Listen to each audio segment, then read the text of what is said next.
So what's going on? I figured I'd make a video about the 5 things I love about my Toyota 4Runner.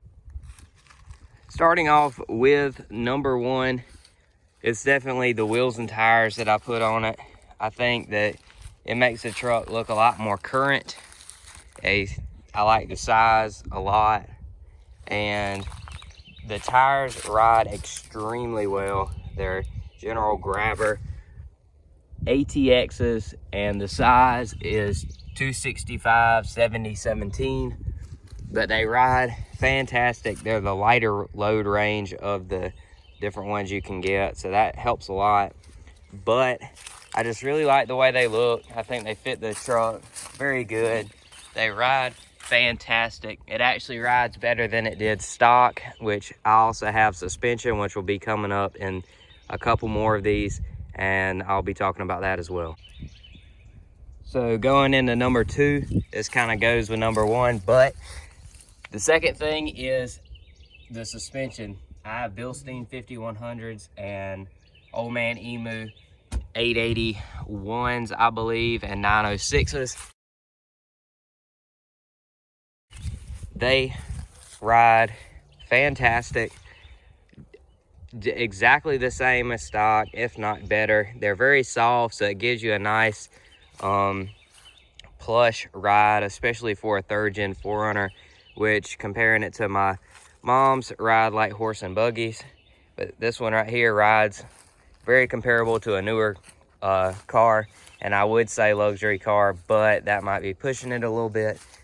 But everything about this suspension setup works great. The alignment was perfect with no aftermarket arms or anything like that. Drives super straight down the road, and just like I said before, the ride quality is definitely unmatched. And if you can find one with better ride quality for around the same price, I would love to know which one it is.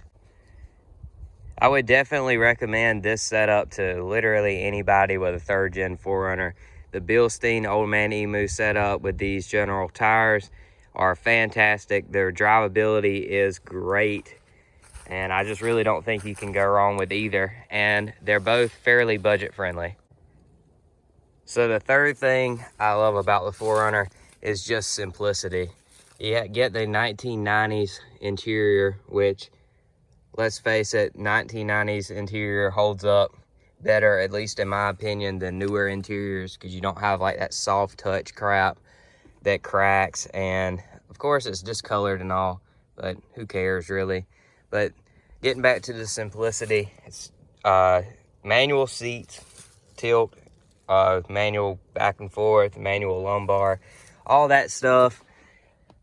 The manual, no electronic, 4-wheel drive, just the nice old air conditioning controls, all that stuff. The only thing it really has that's really not super basic is it has power windows, but this makes it to where you don't have to worry about anything going out for some weird reason. You don't have to chase electrical problems. It's just all very simple, and that in turn gives you a lot better reliability over the long term. All right, the next thing I love about the 4Runner is the size of the back. You can haul literally anything in a 4Runner, and compared to their physical size on the outside, you wouldn't really think that. I always picture these as a small SUV, especially compared to the newer SUVs that are gigantic. But you can fit all kinds of furniture and stuff back here, and as everybody that's in a 4Runner knows, you can put like blow up air mattresses and full like camping setups and everything back here. Also, on a side note, please excuse the nasty carpet. This is from the previous owner, and I haven't really found a way to clean it all that good yet, but when I do, maybe I'll make a video on it. Another thing, and possibly my favorite thing about the 4Runners, are the fact that they hold their value like no other. And especially right now, it seems the value are actually increasing, which is crazy for an old SUV from the 90s. You look at like the Ford Explorer or any of that, they're literally plummeting to the point where you can't hardly give them away if they have any issues.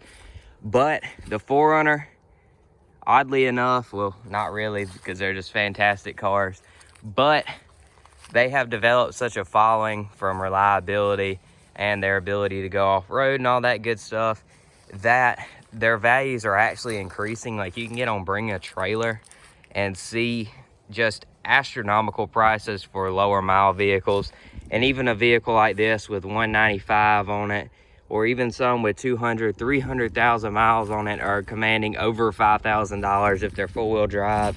If you have a manual and a four-wheel drive, 10,000 to 15 really isn't even that crazy, which is absolutely wild for a 1990s old high mileage SUV.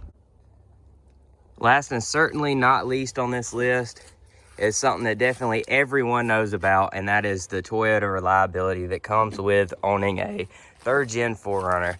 You get the legendary 3.4, which in my opinion is one of the most bulletproof motors of all time, and definitely one of the best ones Toyota has ever released. Of course, you have to change your timing belt, which, I mean, that's just general maintenance. It's annoying. Could have been better if it was a chain, possibly, but the engine itself is fantastic. You hardly ever see a well-maintained one with any problems all the way through as many miles as you can possibly put on them. They're slow, they're weak, they don't really provide any kind of crazy feelings while you drive them, but the reliability is 100% there. And when you're trying to have a car that you're going to drive across the country, do overland trips, or just grocery store and work and back, that is an absolutely important thing to have, and 4Runners definitely did not miss out on reliability. Many people even consider this generation of 4Runner to be one of the most reliable vehicles of all time, and you can just look out on the road and you can see that, because there's so many of these still getting driven around every single day like normal vehicles, not just people driving them just because they're an old school vehicle or whatever. But overall, I could not be happier with all aspects of the 4Runner. There's of course the little stupid things that annoy me that are more specific to mine than 4Runners in general. I'll be sure to make a video on that. It'll probably be another title like 5 Things I Hate About My 4Runner. I'm not a super big fan of these kind of videos myself, but I know a lot of people want to watch them, so I figured I'd walk out here quickly, make this video, since I don't really know what to do on the 4Runner to make more videos, because it's kind of where I want it. I guess I need to do some interior work, and I'll be doing an air conditioner Freon and belt install as soon as my belt gets here, because now it's summertime, as you can see probably from the pollen here in Georgia, that it's starting to get warm, and no AC is not fun. If this is your first time ever watching one of my videos, or one of my videos on the 4Runner, be sure to check the channel, and because I have 2 videos of rebuilding this 4Runner right here, from basically sitting in someone's yard for a couple years with a blown up motor with a hole in it, putting a new junkyard motor in it, rebuilding the junkyard motor, all the pieces that needed to be serviced,